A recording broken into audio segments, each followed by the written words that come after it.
Morning, Richard. I don't know if we can start laughing during the pre-bit before we've even started. You said rough, not me, that time. I did say rough, yeah. I was looking at myself in the camera. I was like, oh, rough. Never do I'm in between, because I've got this exhibition, the National Business Show, in 2 weeks. I'm trying to avoid having 2 haircuts. So I'm trying to save it so I get close enough. So real. I know, save it so I get so close that it's okay, but that means I have to live like a mess for the first few weeks, for the next few weeks. I'm not really entirely sure it's the first thing that people will notice is whether you've had 2 or 1 haircut. You say that, but I went on a call yesterday and the guy said, "How are you?" I was like, "Quite busy." He went, "Yeah, you do look a bit rough." And I was like... Rough again? I'm not sure he used rough. He used a word that was probably worse than rough. Dishevelled, I think, was the word he used, actually. And I was like, well, hang on a minute. I've just got up and showered and washed my face. I think I look all right today, but... You look really bad, man. Are you all right? Yeah, I know. I felt quite good until that moment. This is a guy who's just been through a cancer treatment telling me I look rough. So, yeah. So haircut is coming, but I have to time it right. It has to be the week before the exhibition. So I look neat and tidy while on my stand trying to talk to people, which fills me with dread and joy at the same time. Because can you feel dread and joy at the same time? Yeah, I can. Is that possible? You can. Well, the last one I went to, I can't remember what it was. It was like a business show of something. It was like a small business show. I think I went to at the Excel, and I walked past all these stands, and there must have been a load that, because it was small business, they must have done quite small stands, almost like 1.5 meters by 1 meter sort of thing. And there was just person after person sitting on a stool, looking miserable as sin, talking to no one. And it's kind of like, oh, is that going to be me for 2 days? But I've actually got quite a big stand in that, and yeah, I'm going for it. Going large, see what happens. I might come and see you. Where is it? The Excel in London. Ah. Do come along. They've got some fabulous speakers. Imagine that. We could do a live podcast. We could do a live podcast. Well, no one else will talk. No one else will be talking. No one else will talk to. Might as well. But we've got Simon Squibb. We've got James Watt from Brewdog. The lad who was in Made in Essex or something, the shoe guy, Tommy Mallet, I think is his name. Timmy Mallet? No, Tommy, his brother, younger brother, Tommy. He's on, so yeah, hopefully people will turn up and hopefully I get to speak to some, but let's see what happens. Hey, I'll be on reserve. I can come in and see you. Come down. I should think by the Thursday afternoon, it'll be quite lonely. So, like, you'll be put out in the house and be on next to the toilets or something. You stand. Do you know what? I'm literally right in the middle. They said they've never had anyone who does what I do, because I was talking about doing digital transformation stuff, and I'm right in the middle next to Dell, who've got their massive coffee chill out area. I'm right next to that, and then I've changed. Then I've changed what I do, and I'm going actually as Sin City and the courses I'm doing and everything else. So you got somewhere to go and sit down and have coffee. Exactly. So I can sit there and look at my stand and see if anyone's coming. That's it. And then quickly run back. But anyway, enough of my life in November. Haircut and exhibition. That's the dream. Living it large. Who says running a small business isn't funny? It won't be after the budget. No. As I said, my non-existent employees will be struggling. Your dog. With their non-pay rises and their non-national insurance. And when I do sell the company in 35 years for £25, I'll only get to keep 15 of it. I'm devastated by the news. That extra £5 could have come in really handy in 35 years. Yeah, could be worth a lot then. The economy could have tanked completely. We've gone backwards. Talking of which, that was a nice segue into the future, because that's what I was going to talk to you about today. I don't know what this is. You don't know? No, I'm throwing a surprise at you this week. So what I was thinking about this week, and well, let's be honest, 2 minutes last night when I thought I've got a podcast to do tomorrow. What should we talk about? obviously AI is a massive thing at the moment. Lots of companies coming out, almost like 10 companies a day kind of appearing on AI and stuff. And it did get me thinking a little bit on data and where we are and kind of the BI world and everything like that. And from my perspective, in the last decade or so, I don't think we've really made any enormous leaps and bounds forwards in the data world. I think the tools are better and they've improved, and ETL tools are better and other bits, but we've not made any like monumentous leaps or anything. It's kind of been quite a steady improvement. And I was wondering what the next decade was going to look like, and whether you thought, from a kind of a data and even from an AI perspective, whether or not the next decade will start to see some of those leaps and bounds. And we've talked about how the data industry itself harms itself through terminology it uses, how it's quite closed. Whether, again, things like AI agents and that are going to open some of that up, ETL is going to become much easier, or ETL actually is going to be removed completely and you just ask an agent to go and pull the right information, and you don't build a dashboard and have it static. You just go, I need today's dashboard, and it goes and gets it all. And do you kind of see the next decade as being an interesting, exciting period for data, or do you think it's going to just carry on being quite steady improvements? And some of your thoughts on that, and then obviously where I think some of it will go. I think, as you said, the technology is going to keep improving. I think it's a good question, actually. I think the technology is going to keep getting better, and I think I always come back to the same point, though, as to whether, what do you ask it? Do you know what you're asking for? How do you tell any AI agent what it is you're actually trying to uncover, and being able to join that up, being able to piece it all together? I think is going to potentially become easier and easier. But even with the tools that are available now, it's still, how many companies still live and rely heavily on Excel when they've got the tools available? Could that be? I think there still has to be a massive mindset shift, I think, to be able to view data as an asset. And at the moment, if you're providing an AI agent to sit over the top of your data, are you kind of still going to have that problem where it can go and get anything you want it to get? So what do you do? Is that different to now? No, it's maybe quicker, but yeah, you ask an AI agent, tell me what I need to know. They're going to come back and go, well, what do you need to know? What do you want to know?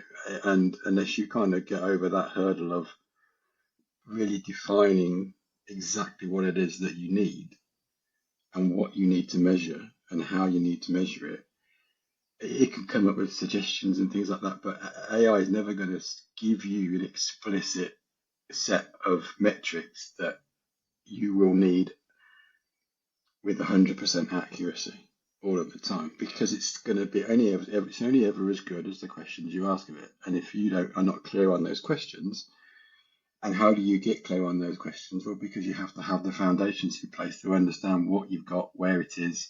Yes, you can shortcut all of that by asking it to go and find everything and go and pull everything together. But you've still got to give it some thought. You still have to sit down and really think, okay, well, what does this need to look like? There has to be some element of framework, some functionality, some structure around what it is. And at the moment, again, it's only as good as what data you're giving it and what questions you're asking of it. And that is no different than the tools that you've got at your disposal now. And is there still a reluctance to use some of this stuff? Yeah, possibly. Well, maybe. I think it's a fair point. I think it does come back to the same again. I always come back to the same point. What do you ask? How do you know? How do you know what you're asking is right? How do you quantify that? You're still going to have to store that somewhere. You have to do that. What got me onto the topic was I think a poster popped up. I looked at ThoughtSpot years ago. I think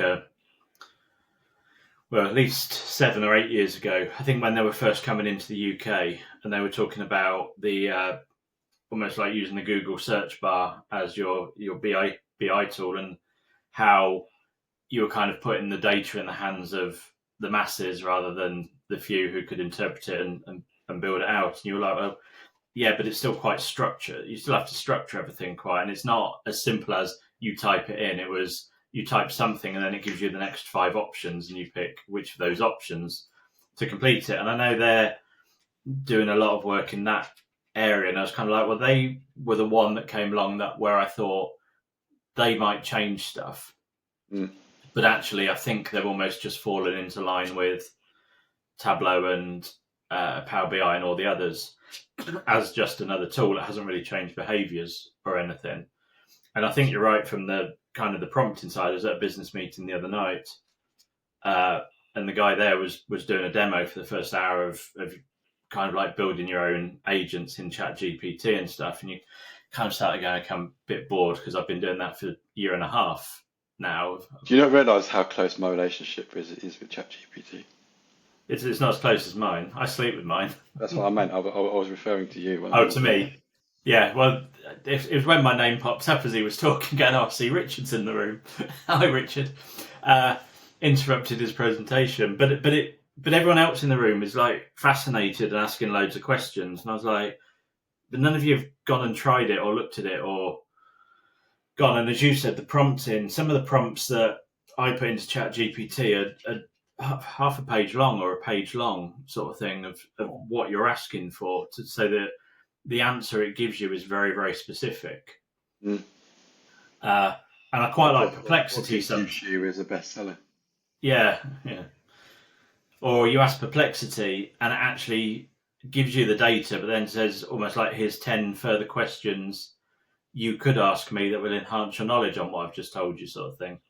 And that threw me into, okay, from a BI data perspective, I look at Hashiru and think, well, actually, where I want to go in the future with it as a tool is you obviously collect all your qualitative data. We've got all your decisions, your conversations, but then you'll have a series of agents that are kind of looking at that and going, okay, based on your numbers this quarter, the decisions you made, this is either what we think worked, what didn't, and therefore what we're recommending for the next quarter for you to do and how we think you can take that forward.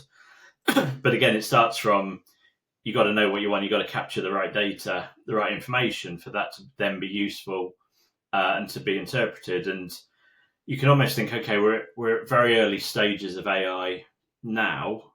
We know it's going to grow very, very quickly and get to be a lot better than it is very quickly. But by 2035 sort of thing, are we going to be in a world where people have embraced it and are using it? Or are we still going to be in a world, as you said, where actually we've had all these data tools for 20 years, but people still sit with Excel because they're familiar with it and that's what they're used to and that's what they've always used, and they will forever use Excel. I think the people, and I've said this before, the people that I think will get the most out of it are the people that are already relatively data mature, that are already on that pathway to move into the data analytics world, and they have a platform, they have questions, they have foundations, they have dashboards, they have questions that they're asking and iterating their analytics, their insights, they're learning, they're moving, they're pushing forward. That is the plum spot, I think, for people, for adoption for AI, because they've already got that pathway, they've already done that work, and they're in a position where they know what they're seeing, they know what data they've got, they know what metrics they've got, they're still learning, it naturally kind of moves into that world a bit. I don't think it will replace necessarily the tool straight away either. I think you can work it alongside it, but if you're not at that point and you try smashing AI into the top of something, what are you going to end up with? And it's a bit of an unknown. I think you can, obviously you can build things, it can put things together, it can create data sets, it can analyze. But unless you really are, unless you are clear on what it is you're trying to understand, and you could you do that purely in AI? Possibly, but you would have to put working to understand. And I think it comes in layers, doesn't it? Don't try and go, okay, Mr. Chatbot, tell me, or AI, tell me exactly what I need to do for the next 6 months, and stop, and then go, well, what the hell are you giving it? What questions are you? It's not going to give you that kind of golden nugget straight off the bat. You have to layer it in, and that part of that layering in is going to, like I said, if people that have already done a lot of that work and they are already embracing it and they're quite data mature, you've already got some of those layers in place already, so you're already knowing the type of things, and you've already found that path. You're not kind of going, I don't quite know, I'll ask an AI agent, it'll give me something output, and do I just run with that, or do I not run with it? What do I do? And it's, you've not quantified it, you've not understood what it actually is that you're doing. I don't think anyone that says it's not going to come in is wrong. I think anyone that says it is going to take over everything, I think is potentially wrong as well. I think it's still a bit unknown, but I think there's opportunities there, totally, 100%. Like but you you said, have to be right on what you're looking at. and if you've been using data for, let's say, 3 years, and you can almost put 3 years of your own business's data into a tool and then go, this is where we're at, and this is where we've come from, and this is what we've done. Like you This said, is what you're we're trying to do, analyze it, then you're probably going to get some reasonable outputs. Yeah, and I still use that. I stole that table I think I've talked about before at a conference where you've got from top to bottom.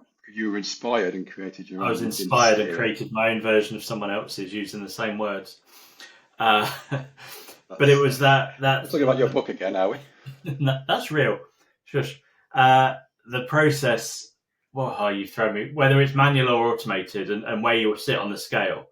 So actually, for a period of time, anything that AI generates, you need to check, and you need to run through, and you need to make sure that it's right, until you're very, very confident that the answers it's giving you are correct, and therefore you can move it into a fully automated process. And you joke about the book, but I've had a million chats with ChatGPT about Be the Five book, and apart from it saying it didn't know who I was, even though we've gone through the 5Ds, discuss, discover, decide, design, and deliver many, many times, I can still go in and say something about the 5Ds, and it will give me a different list of them. And it's like, if you didn't know that, you could just take that and go, well, all of a sudden I'm teaching you one set of 5Ds, you a different set of 5Ds, you another set, with no actual coordinated approach to it. And it does take a bit of time and effort to do that. But I was also interested in, from kind of like the tooling perspective, whether you think AI almost as like an ETL tool or AI as a dashboard tool will start to come in, or you'll see companies trying to bring it into, so Power BI with Copilot or something, the Copilot actually goes out to the disparate sources and pulls all that information together and takes away some of that data loading that you have to do, the data cleansing, all of that sort of work. Potentially creates you like an on-demand data lake that's then pulled through into your dashboards, if dashboards are still a thing in a decade, or who knows, or not, who knows. But or you're in front of your eyes, isn't it? Like you just just project and just go, just tap the side of your head, yeah. But I mean, there's people, isn't there? There's, you can in some of it you can create a movie with like a prompt, and they're saying almost like, in probably a bit more than 5 years, 10 years, 15 years, you could almost sit down and go, I want to watch a sci-fi movie about an alien race, and it will create you an hour and a half movie, and you'll sit and watch it, and you're like the only person who's ever watched it, and you're kind of like, but if we can do that, then surely from a data perspective, you can sit there and go, right, run my company's numbers versus decisions versus what's happening in the market versus the general economy, and give me a picture of where my company is and what it looks like and where it's going. Even if you then have to manually sift through it and go, okay, I don't agree with that, or I do agree with that, and gut instinct, experience, all those stuff are going to come into play, but it's a starting point for you to start interpreting your data. And I think it's a bit of a kick up the backside for some people to say, actually, data is important. We've been talking about data being key for years. It's been snake oil, it's been oil, it's been mud, it's been soil, it's been all sorts of terms. But actually, it's Next quite industrial important. revolution and all this. Yeah, all that stuff. But actually, yeah, data's quite important, and you need to kind of be getting on board with it now, because I can see the growth being quite quick and quite exponential. And it's kind of like, if you're not on board now and you're not thinking about it now, I think you'll be left behind when it does all kick in. And like you said, it's people who have thought about it. What answers do I want? What do I need to know? What questions do I ask? What data do I have that will be at the forefront of some of that? Yeah, and I think is it a tool enhancer or a tool replacer? Will it Isn't get that rid what of it's Excel, you? for example? Yeah, I'm repeating the question back to myself. No, I was going to say, aren't you a tool enhancer? I'm a Tom. You're a tool. Yeah, I can see it adding. It's as it is now. It can help support you on certain things and processes and take some of the load off. Can it give you go out and find all your bits of information and create a data lake on demand? Possibly, yeah, we probably could. But are you going to be? There's still going to have to be someone sense checking and someone making sure that that's what you need and how you want it, and there's not something else. So I think, can it help a lot of those? It could be supportive and help 100%. And I think, will it give you a suggestive dashboard, maybe based upon a static set of regulatory reporting that can come out with some other insights and exceptions?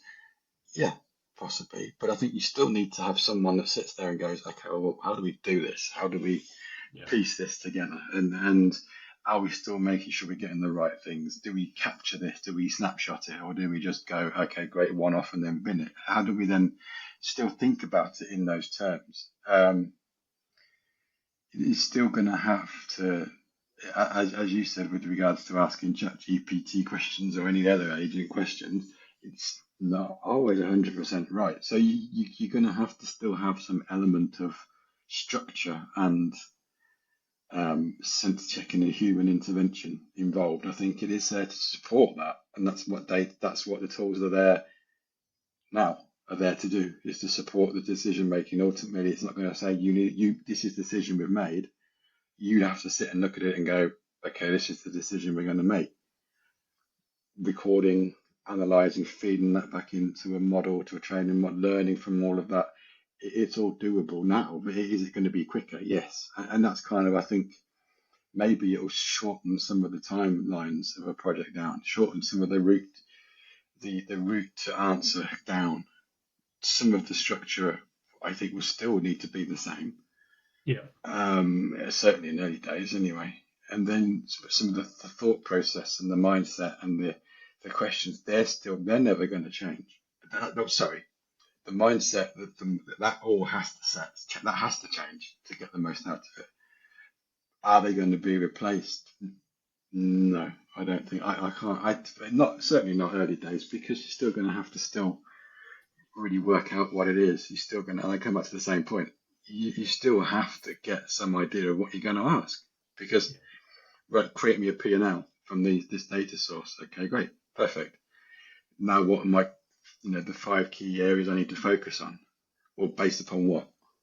Yeah, it's going to interpret it, but without the knowledge of, say, well, this is, then you go, okay, well, what's our next 6 months target? So this is our next 6 months target, and you're already then layering in, what's the market doing? This is kind of what the market's doing. What's your headcount forecast? What's the shrinkage? What's all the, okay, this is base. So you've still got to go and piece all this together. Yeah.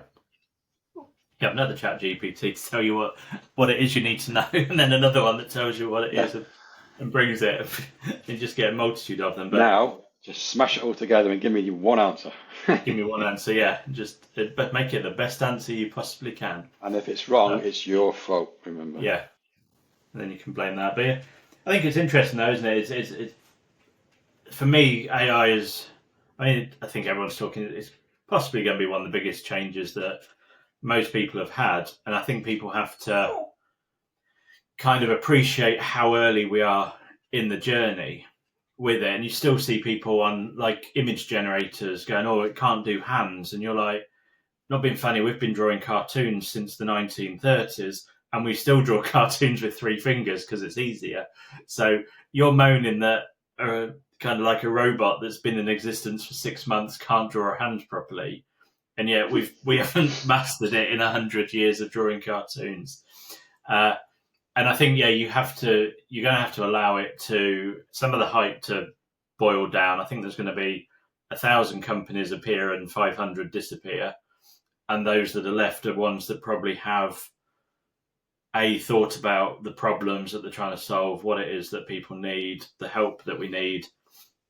And for people like us as well that do run small businesses or solo businesses, that where we do have to do 20 different tasks: marketing, sales, outreach, cold call, exhibitions, shows, all of that stuff.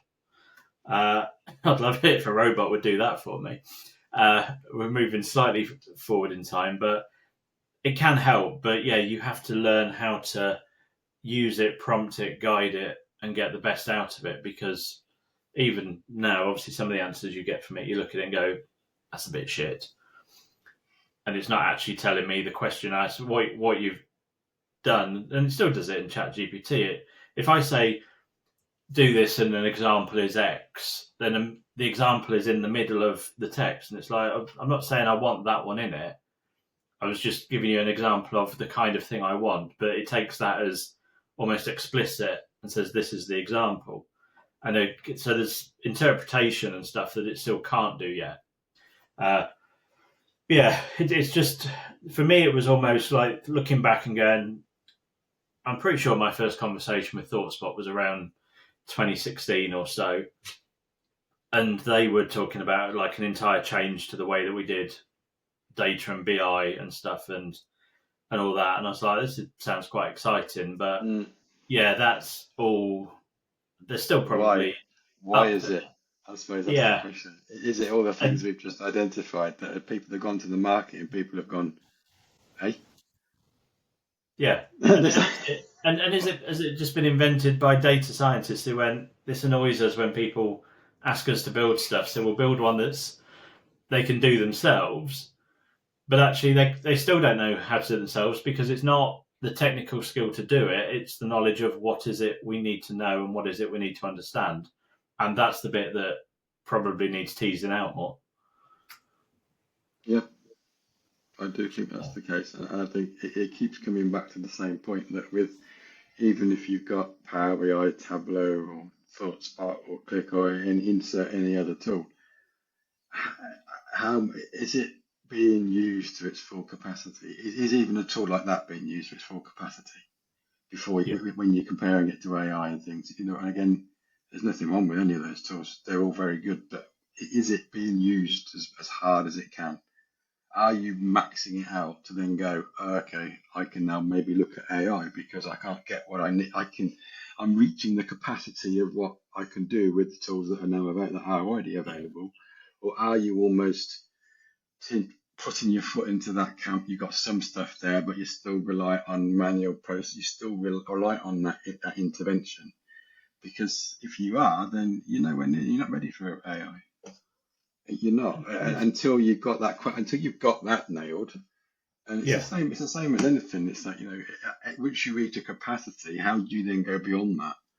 And unless you are really whacking the tools that are currently available and think I need more, not just more data or more people or more tools.